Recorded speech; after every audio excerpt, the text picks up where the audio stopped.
Prontos? Preparados, meus amigos, para se aproximarem novamente um pouco mais da realidade espiritual de Cristo? Neste caso, eu lhe convido mais uma vez a usar a lógica e a raciocinar junto comigo. Veja bem, deixe-me te fazer uma pergunta. Você sabe exatamente quando foi que Cristo morreu? Sim, esta é a pergunta que eu faço a você.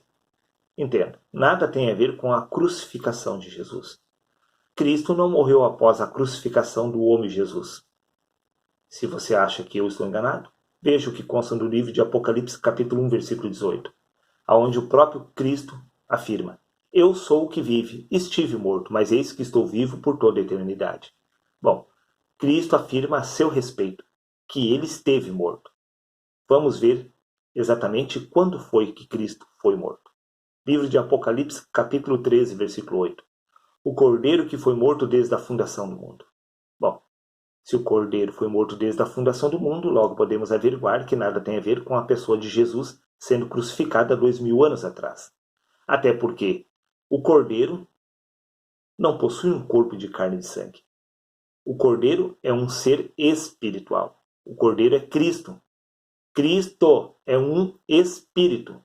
Neste caso, Jesus, a sua morte lá na cruz é uma representação da morte da essência deste homem pecaminoso, símbolo da ressurreição do corpo espiritual na carne, ou seja, da ressurreição de Cristo no homem.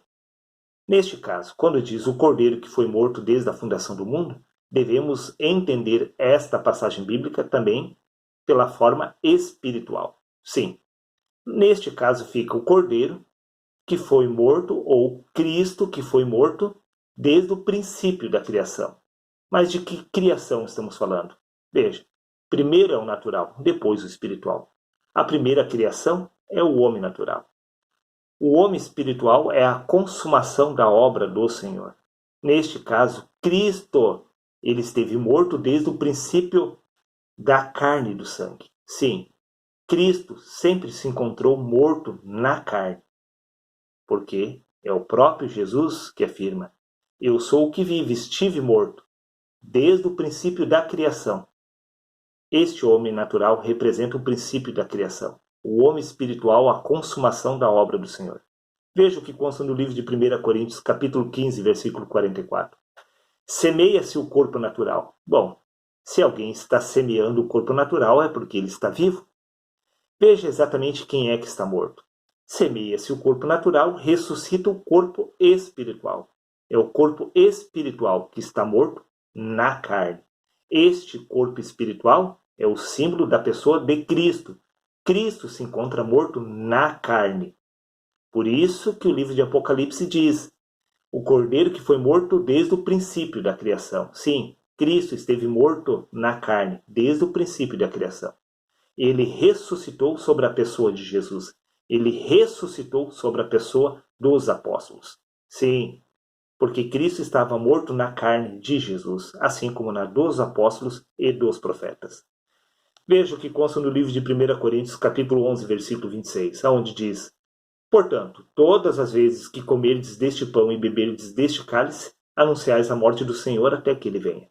Paulo estava anunciando a morte de Cristo até que ele viesse. Sim, a morte de Cristo na carne. Paulo estava afirmando: Cristo se encontra morto na carne e ele precisa ressurgir, ressuscitar neste corpo. Por isso, o homem deve nascer do Espírito, símbolo da crucificação, da essência do pecado deste homem natural, para que Cristo possa ressuscitar neste corpo, ocupando o lugar do natural. Neste caso, quando Paulo diz: Todas as vezes que comeres deste pão e beberes deste cálice, anunciais a morte do Senhor, até que ele venha. Sim, Paulo não se enganou. As pessoas que ainda não haviam nascido do Espírito estavam afirmando que Cristo ainda não havia ressuscitado sobre elas.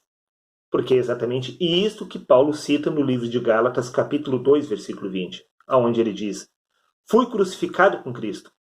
Assim já não sou eu quem vive, mas Cristo vive em mim.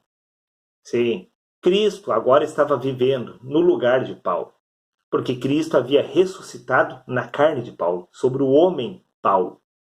Mas antes de Paulo ter crucificado a essência pecaminosa deste ser, Cristo se encontrava morto sobre a pessoa de Paulo. Porque tudo acontece neste homem. Porque o reino do céu se encontra dentro de nós. Antes do nascimento do Espírito, Cristo está morto na carne. Após o nascimento do Espírito, Cristo ressurge neste homem natural, nesta carne. Veja, vou repetir. Livro de 1 Coríntios, capítulo 15, versículo 44. Semeia-se o corpo natural, ressuscita o corpo espiritual. É o corpo espiritual que está morto na carne. Não é a carne que se encontra morta. Muito pelo contrário, é o espírito que se encontra morto na carne. E este espírito é Cristo. Neste caso, quando Cristo ressuscitar sobre a sua vida, não será mais você que estará vivo, mas sim Cristo em você. Mas enquanto Cristo não ressurge na sua carne, ele se encontra morto nos seus pecados. Sim, Cristo está morto nesta carne, até que você venha a nascer do Espírito. Isto contraria a lógica? Sim, principalmente quando analisamos pelo ponto que as pessoas acreditam que é Cristo que irá nos ressuscitar naquele último dia. Muito pelo contrário. Somos nós que ressuscitamos Cristo, porque é Cristo que se encontra morto nesta carne. E é através da morte da essência deste ser pecaminoso que Cristo ressurge na carne, porque tudo se encontra nesta carne, tanto o reino dos céus, quanto o Pai, quanto o Filho. Seria isso, um abraço a todos e até o próximo vídeo.